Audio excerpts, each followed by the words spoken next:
Spanish church tries to restore sculpture and fails. The Church of San Miguel in Estella hired a crack local arts and crafts teacher to restore a priceless 16th century wooden statue of St. George. Images of the newly restored statue have now gone viral, but unfortunately for all the wrong reasons. St. George is now sporting a new bright pink face with some really colorful body armor. For some odd reason, many are less than pleased with how things turned out.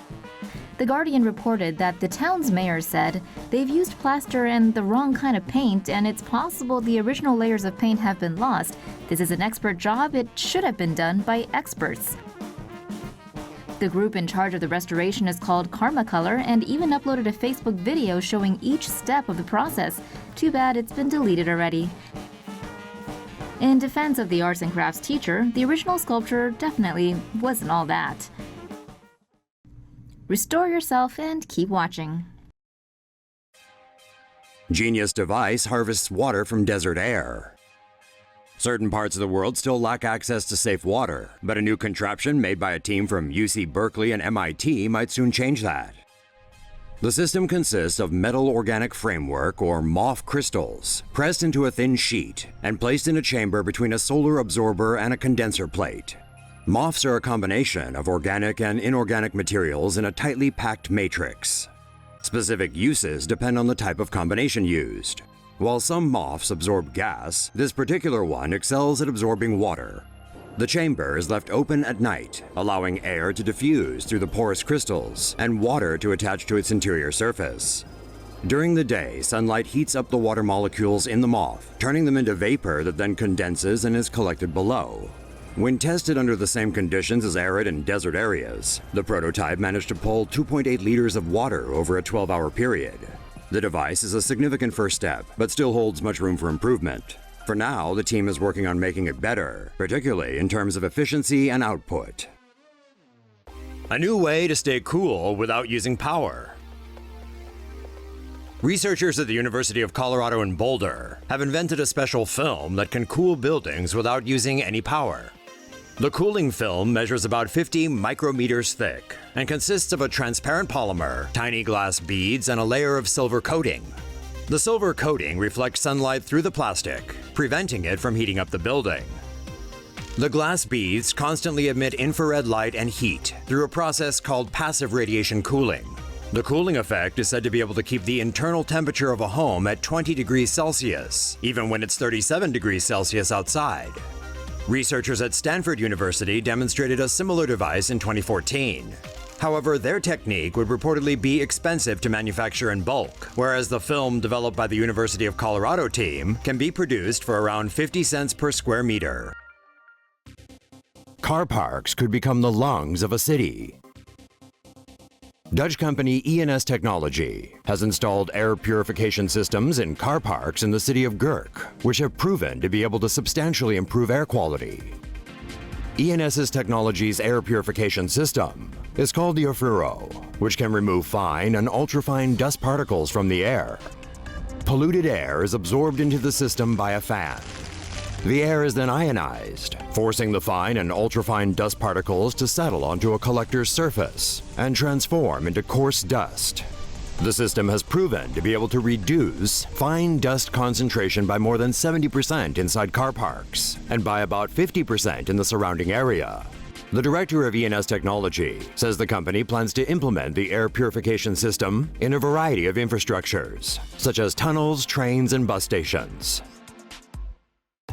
Solar window blinds can block and harvest sunlight.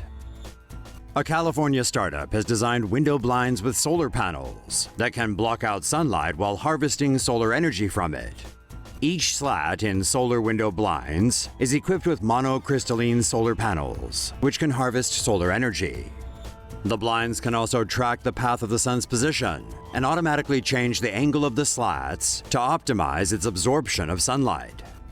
The company claims the blinds are able to generate up to 100 watt-hours of energy for every square meter when mounted on the outside of a window, or half that amount when mounted inside. Although the slats can automatically change their angles, the blinds can also be manually controlled via an app. The company is hoping to raise $50,000 from Kickstarter in order to mass produce the solar window blinds. The Navy has a brand new badass toy. If you're a fan of video games, then you've surely heard of a railgun. Well, the US Navy has been testing a real one. The US Navy recently released test fire footage from November 2016 of its electromagnetic railgun.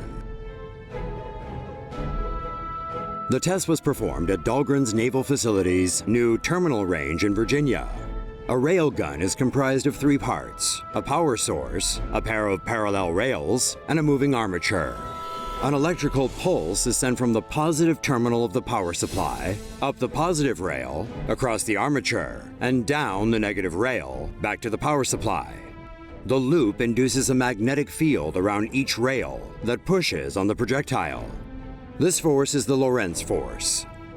Using this force, railguns can fire projectiles at speeds of over 4,500 miles per hour.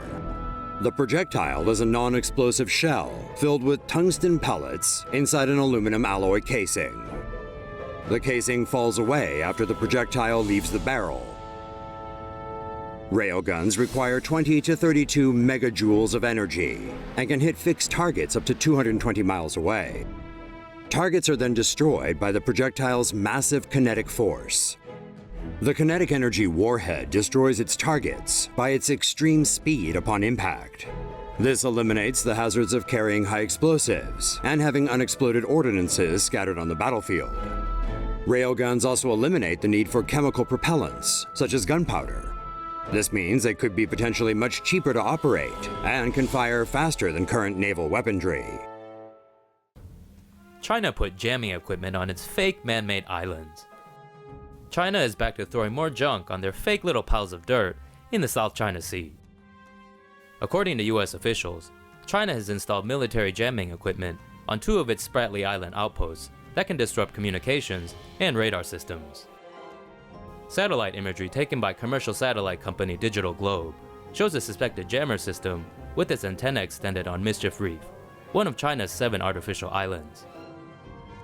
According to US intelligence, the new jamming equipment was installed within the last 90 days on Fiery Cross and Mischief Reef. 3 of its man-made outposts, Fiery Cross, Mischief Reef, and Subai Reef, now have 10,000-foot runways, airplane hangars, ammunition depots, barracks, and deep-water piers for ships. China claims sovereignty over all of the South China Sea. The problem is, Beijing seems to always be claiming things that don't belong to it.